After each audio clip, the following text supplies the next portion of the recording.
Hi everybody, it's Sonnie coming at you from Fukuoka, Japan, and today I have a little bit of a more serious topic to breach with you all, and that is how to handle begging children or young children that are trying to sell you something as a tourist traveling abroad.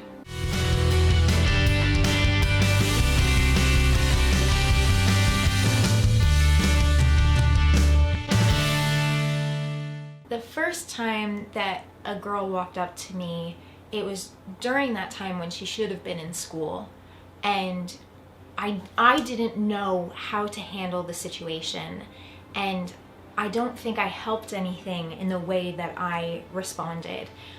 So after I learned from that, I decided that I wanted to make this video and tell you some good ways to respond to these kids. The first question you might have is, well, shouldn't I just give them money because they need the money and maybe I don't need that money as much, so I should just give them money? The answer is no, basically. You should never give money to begging children, and you shouldn't buy magnets, trinkets, instruments, fans, scarves, whatever it is that they're trying to sell you, because it then promotes that that is a way to make money, to supply for your family. And I think we can all agree that child labor is wrong and those children should be in school.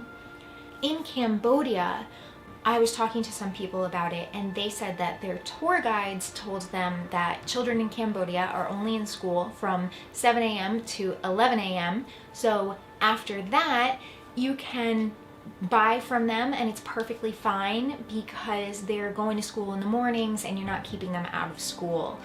But when you give them money and they make money from after school until whenever they're finished for the day, whoever knows when that is, if the parents start seeing, wow, they can make a lot of money that can help us, then they're most likely going to pull their children out of school. And while we were traveling through Cambodia, we did notice that the middle schools were really, really big, and then the junior high schools and the high schools were like a third that size, because most of those kids are being taken out of school by their parents. So if you can't or shouldn't give them money, then what should you do?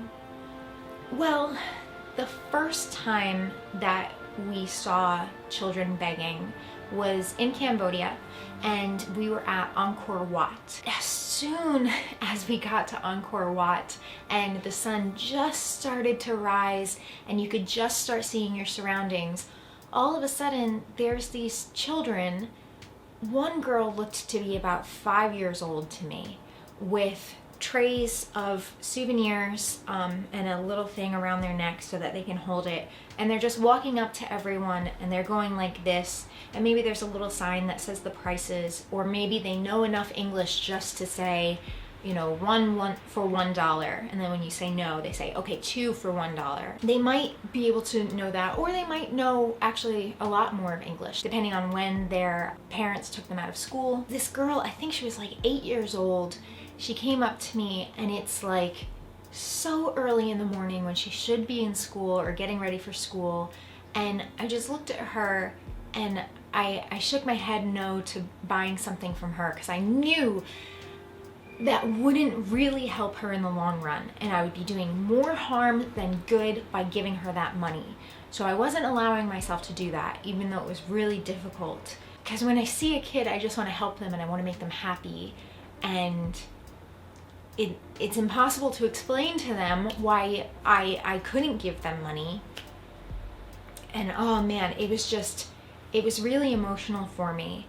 And I looked at her and I said, you know, why aren't you in school? And she just kind of went like this and once again kind of put her tray out, and I was like, you know, no, I'm sorry. And she walked away to the next person.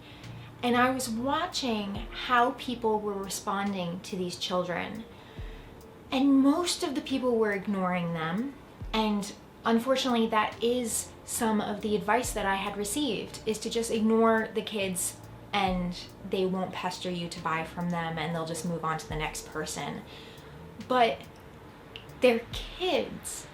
How can that benefit them? How can that possibly benefit them to pretend like you're unaware that a living human being with feelings, with emotions, is right next to you, trying to have an interaction with you? And especially from the perspective of these locals that are talking to tourists that are turning their nose up and ignoring their existence. We're in their country, we're in their homes, and we're going to just ignore their children. And nothing about that felt good to me. Nothing about that felt right. I promise this is going to turn into a more positive video in a moment. That interaction left me feeling so terrible, and watching those children made me feel so bad that I decided that there had to be something else, another way that I could handle it. Because you can't give them, or shouldn't give them, money, there are other things that you could potentially provide to these children. But you should be aware that there are people, like if they're in an area that have begging children, they can be exploitative of that, and they can ask you to buy things for the children, like school supplies that you see still in the plastic wrap or anything like that, or puzzles or toys or games. And if you buy them, they might say they are going to give it to the children and then just keep it. That's a possibility. Or if you give it to the child and then the child gives it back, maybe they'll get something for that. You know, there's different ways that won't necessarily work out for you. So one thing you could do is you could get school supplies from your home country or something and bring it to the children if you legitimately want to give them something that could help their education, and make sure that it's open or have them do something in it, that way it's used so it can't get resold. There's some people that give kids candy. You really shouldn't do that, because most likely they are not going to be able to afford a dentist. So if you want to give them treats or something like that, make sure that they're nutritional, good, healthy food for those children. And if parents are sending their children off to go beg for money, and the kids are coming back with food and coloring books and educational supplies and things like that, then the parents are not going to see their child as a plausible way to make money. That way you're not perpetuating that cycle. Because if you think about it, if the kids are pulled out of school just to sell or just to beg, they're not going to learn any new skills, and that's going to be their life. That's their future for the rest of their lives, is either begging or selling, and that's it.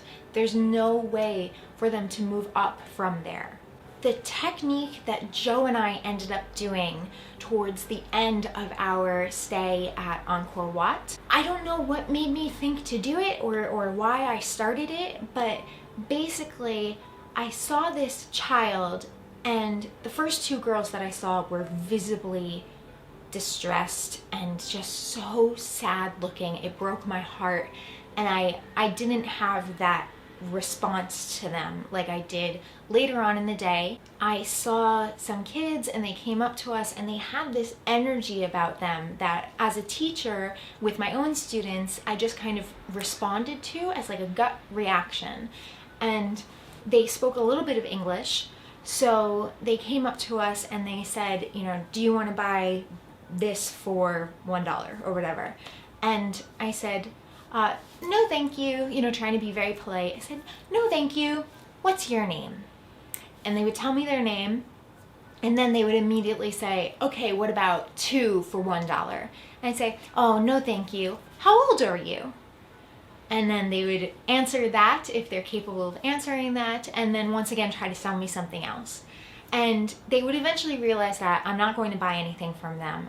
But I was able to have a positive interaction with these children so that they would hopefully see tourists in a good light. And then I also got them to practice their English, which would really benefit them. If they can get their English up, they could get really great jobs, potentially. And at the very end of the day, we actually had this one kid, I think he told us that he was 13 years old. we were sitting in our tuk-tuk, and he came over knowing that we were stuck there because our tuk-tuk driver had gone off to get a coffee for himself. So we were sitting there, we were exhausted, we were finished at Angkor Wat, and he comes up to us and he was like, you know, one fan, $1. And so I said, no thank you, what's your name? No thank you, how old are you? No thank you. And his English, I could tell, was a much higher level. So we started asking questions like, what's your favorite subject in school? And what's your teacher like? And because he did go to school in the mornings, which we had asked. And we ended up having this amazing conversation with him because he actually hung out with us for like over 5 minutes or like 10 minutes or around there. So we were talking to him about how we live in Japan now, but we're here visiting, and he said that his teacher loves Japan, and he just started spouting some Japanese too. So he obviously knows Cambodian, he's speaking English, and then he was speaking to us in Japanese, saying like, you know, oh, kakoi, sugoi, like all these like just little things, but he knew like 7 or 8 words, and then he just started counting in Japanese, and we were like, you are so smart. So we said, you know, what do you want to be when you grow up? And he said that he wanted to be a Japanese man, which I thought was really cute. And then we started being like super playful with each other, because at that point he knew we're not buying anything. We've been consistently saying no. And every time that he tries to offer us something, we're diverting to another topic of him. And so then he starts saying, you know, okay, 1 magnet, $1 million. And we're like, $1 million? And then 2 other children ended up coming over because we're all laughing and like having a good time. And they were also there to sell things, but they weren't trying to sell to us. They were just curious about what we were talking about and what was going on. And so, what was it? So he said, you know, yeah, 1 magnet, $1 million. And I take my sunglasses off my face. I said like 1 pair, $5 or something like that. And so then I started pretending like I was trying to sell him stuff. And he was like, $5, no. So then I grabbed like a pen out of my backpack and I said, okay, 1 pen, $1. And so I started jokingly trying to like sell something to him. And then our tuk-tuk driver came back and we had to go. But it made it so that an interaction that could have been really awkward and just kind of like ruin your day almost, because imagine if he came up to us and we were trying to ignore him or pretend like we weren't aware of his existence or something like that, or if we just kept saying no. Or I've seen people get mad at them because the kids will be persistent and the people that they're trying to sell to will get really annoyed, or maybe paranoid that the kids are trying to get close to them to steal or something like that, which I'm sure happens in some countries, but you know, they're kids. Just remember, they're kids. They don't want to be doing this. They want to be playing. You know, so if he had come up to us and we were yelling or just being harsh and saying no or ignoring him or something like that, it could have honestly really kind of brought down our mood as well as put him in a bad mood, make him think that tourists are really mean people, and just would have been an awful scenario. But instead, by just using that tactic, we didn't give him anything, but we got to learn about him. We got to learn more about his day and his life and, you know, the culture in that area. And we got this amazing memory with this amazing child. And we kept telling him over and over again how smart he was and how we hope that he stays in school and he just keeps going. And I wish for the best for him.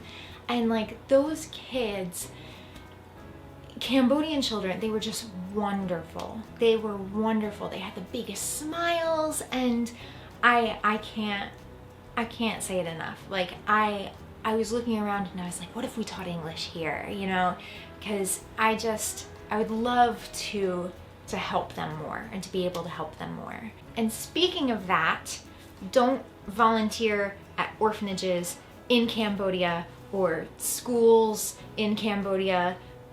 but that's gonna be for another video. You can do your research about that as well. And that's gonna be another topic that I'm gonna get into, is the voluntourism with these children. They exploit the children. Don't do it. But that's all for today.